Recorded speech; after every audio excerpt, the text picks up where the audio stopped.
receivers. What do you think? I think he's a heck of a football player. I think he's calm. He's in control. He's got a tremendous arm, very accurate. Appears to be very smart. With what he's doing, he's running the show. He's setting the protections.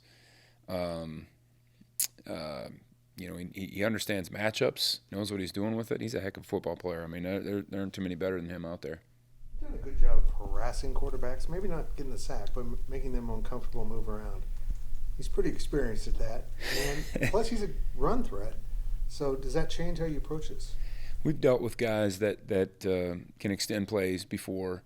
I always say there's two camps of guys. There's the guys that are gonna get out and scramble. When they get out of the pocket, they're gone, and you gotta find them. And then there's the guys that are gonna scramble to buy time to throw. And to me, that's where they're at their most dangerous offensively, is when he's extending plays, because I think their receivers do a really good job in the scramble rules. I think he's very accurate throwing on the move.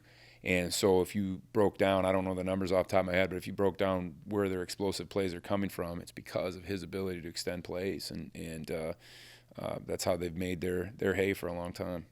Can you take anything from how you guys prepared for Noah Fafita in Arizona a few weeks ago? Are they two completely different? A little different. One of the things we gauge is kind of the average depth of the drop back. And sometimes Noah Fafita was the kind of a guy that would throw a ball from 16 yards and just drift and made it hard to get there. And whereas Shedeur, I feel like, is a guy that's going to more step up, slide out, move around. He's a little more diverse in what his stuff is. And no offense to Fafita, but he was a shorter guy. He probably needed to do it that way. And whereas Shedeur is a bigger body that can step up and probably hurt you in more ways in the pocket. Travis Hunter can play both ways, and he's been really good at wide receiver this year. What have you seen from him? Well, I was hoping he was just going to play corner. I don't know. He's the number one thing that jumps out to me with him is his ball skills are elite. I mean, he's got just incredible ball skills. If there's a 50-50 ball, he's got a better than 50% chance of getting it. I'll say that. And the other thing is he plays really hard. A guy that plays as many snaps as he does, you wouldn't think that he would go as hard as he does all the time, but he does. He's got he plays hard. He's a competitive guy, and really, really competitive when the ball's in his vicinity. Really focused on McMillan from Arizona, and they had other good receivers, but Colorado's got some serious weapons beyond Travis Hunter. Yeah, it's not a one-trick pony. They're one pony show, I should say. They got a whole crew of them that can hurt you.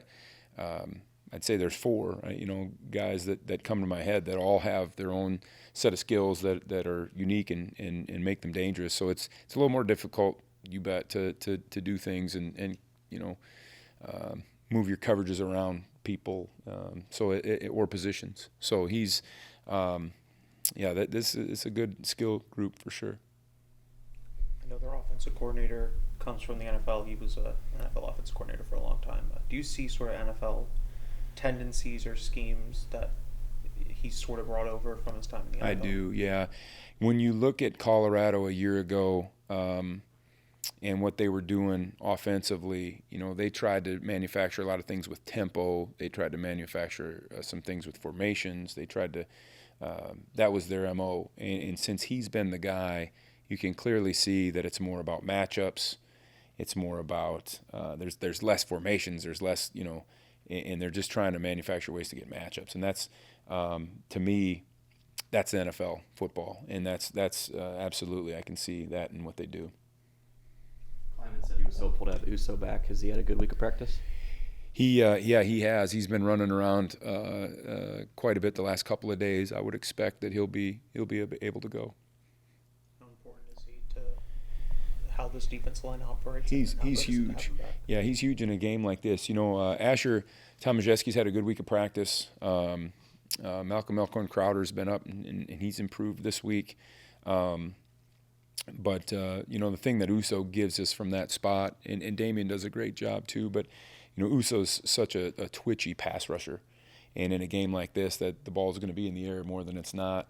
He's a guy that we'd love to have, and so having him back's a big piece. You mentioned for a team that doesn't run the ball as much.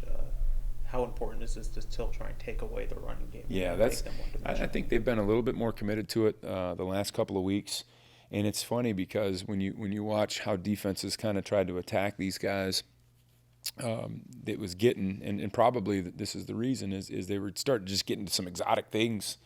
When you watch the Nebraska game and stuff, it didn't even look like base down defense out there, and so I think that's probably when they recommitted to the run a little bit, and they ran the ball effectively, I thought, against Central Florida. They ran the ball effectively at times against Nebraska because of those fronts and things, probably. And so, it's not just a total chuck it all over fest. I mean, they're playing football.